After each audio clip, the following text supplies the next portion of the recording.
Experience the wonder of the Carolinas. I'm going back to Carolina where the... Your host, Carl White, takes you on a journey across the Carolinas for a behind-the-scenes look at some of our most treasured places and fascinating people.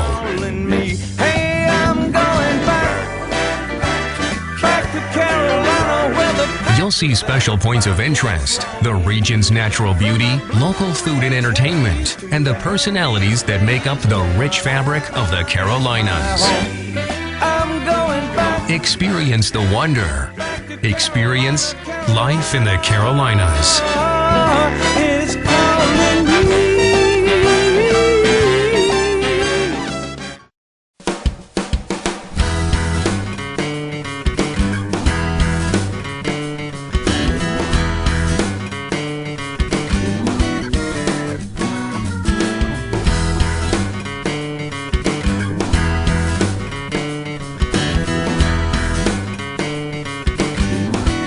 Hello, I'm Carl White, and welcome to Life in the Carolinas, where we bring you the stories of the great people and places of the Carolinas. This episode is all about Greenwood, South Carolina. You know, it seems like the people of Greenwood are great visionaries. During our many visits, we were greeted with one surprise after another. Much of Greenwood County, which was primarily built by hard-working Milltown folks, has transformed itself into a progressive community that has great visionaries in education, healthcare, and industry. Its lively, visual, and performing arts community is quite modern, yet manages to stay connected with its past and charm through a number of great festivals and events all throughout the year. Well, it's time to get to know the surprising community of Greenwood, South Carolina. And this is another episode you definitely don't want to miss. And we'll get it started right after this break. I'm going back to Carolina where the honeysuckle smells so sweet. Going back to Carolina, Carolina is calling me. Greenwood County has a rich and diverse history, and it's celebrated in part through its state and national parks. The park is named after Senator John Drummond, who is senator here in South Carolina, and he lives locally in the area, and the building is named after him. It is a CCC museum, and what CCC means is the Civilian Conservation Corps. Back in the 1930s, Franklin Roosevelt started a work program to get people back to work after the Great Depression and called it the Civilian Conservation Corps, otherwise known as the CCC. Inside this building is a museum that showcases some of the CCC's work, as well as some of the uniforms and the tools that they might have used in the 1930s. Well, here at 96, it is a beautiful area full of rich cultural history. It is the site of two Revolutionary War battles. The first land battle, South New England, 1775, is here at the park, as well as the longest siege of the American Revolution in 1781, the 28-day siege of the Star Fort. We take for granted that the Revolutionary War was really a war that was won in the South. And that's a history that's not well known, and it's not taught in our history books. And it's something that we here at 96 National Historic Site are going to be making a point of over the next few years to secure that place in history of retelling the history, telling the rest of the story, if you will. Well, here we have a replica of the 1781 stockade fort.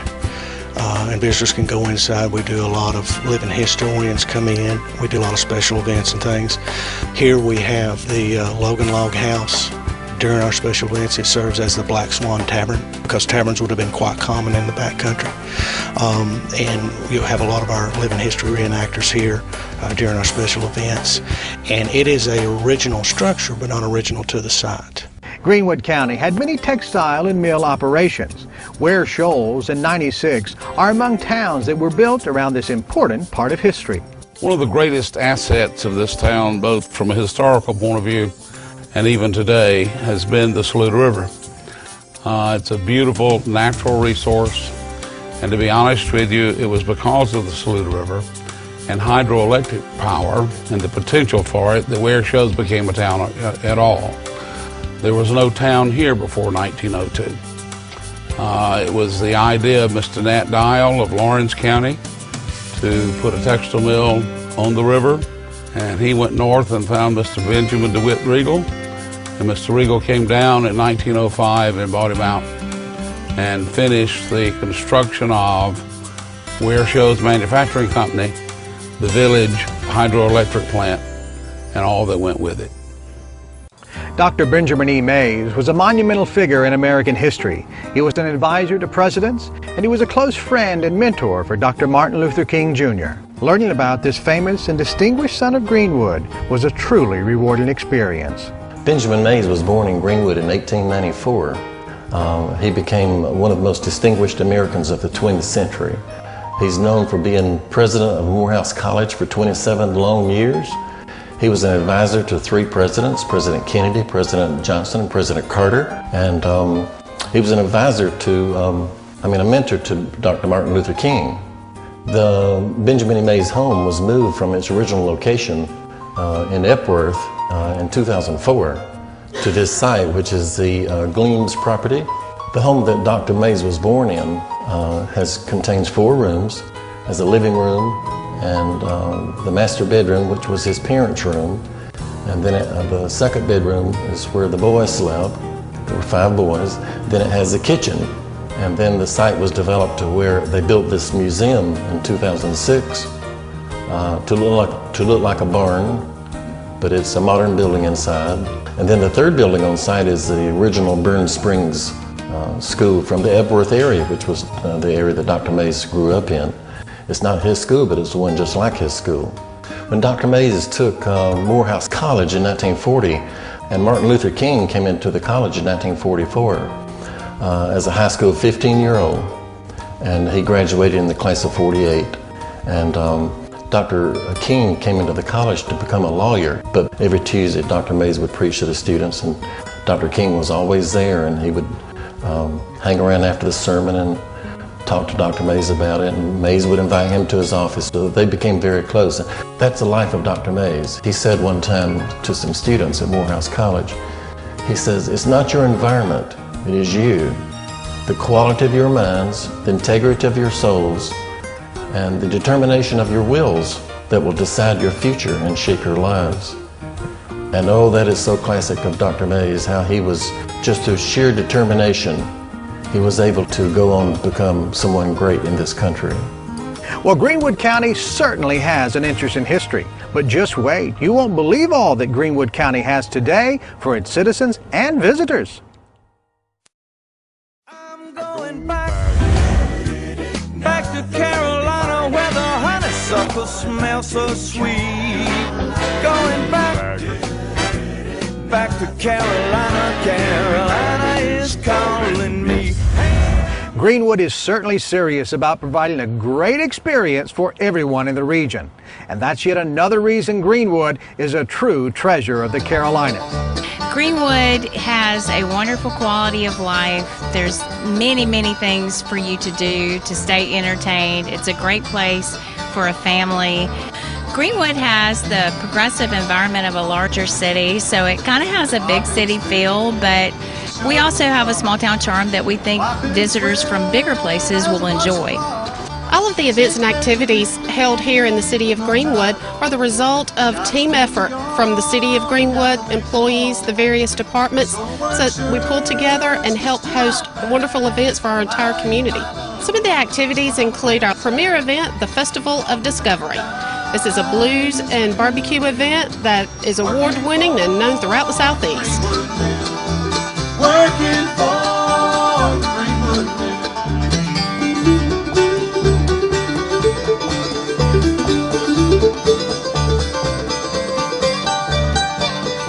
South Carolina Festival of Flowers is a month-long event, so if people are traveling through town or they're making their plans for the summer, they can come here and be a part of the festival, whether it's the beginning of June or the end of June. We love to have visitors in Greenwood, and we believe that Festival of Flowers truly showcases our town and shows people everything from restaurants to shops to all the events that we have in the town. It has a rich history starting with Park Seed Company, and we're just really proud of it. But what is our signature event is the Safari Topiary display that's uptown, where people can drive by and see these wonderful topiaries that bloom every June for our festival. We have 37 events throughout the month of June. We have sports, we have concerts, we have art, we have photography, we have theater. We truly have something for everyone. I like living in 96 because it's a wonderful place to raise a family. And no matter what's going on in the outside world, we're still a small town Americana.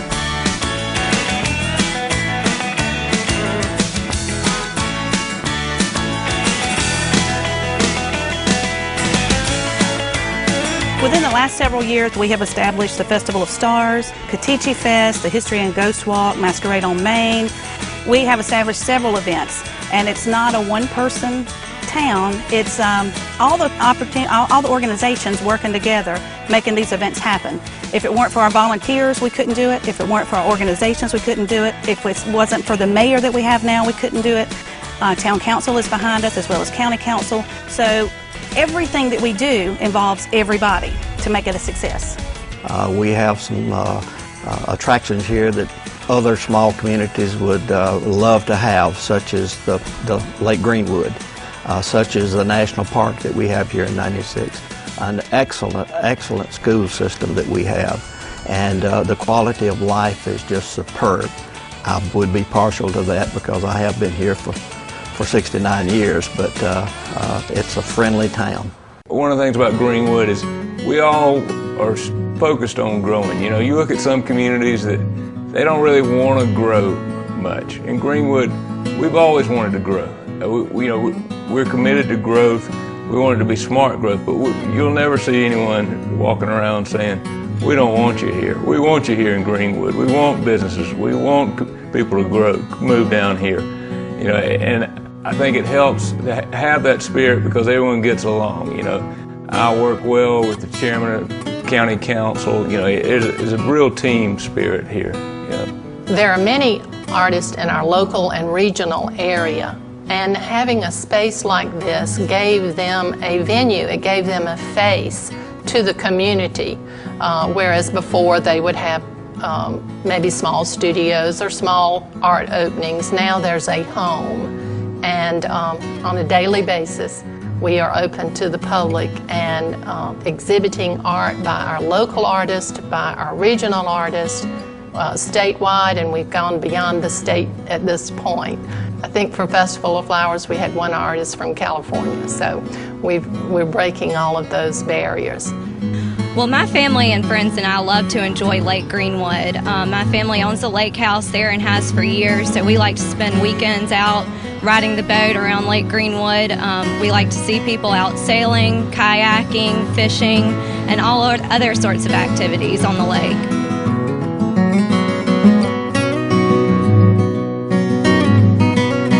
It's always good to see Carolina people do well. It takes it to a whole nother level when those efforts are so profound they can impact the world.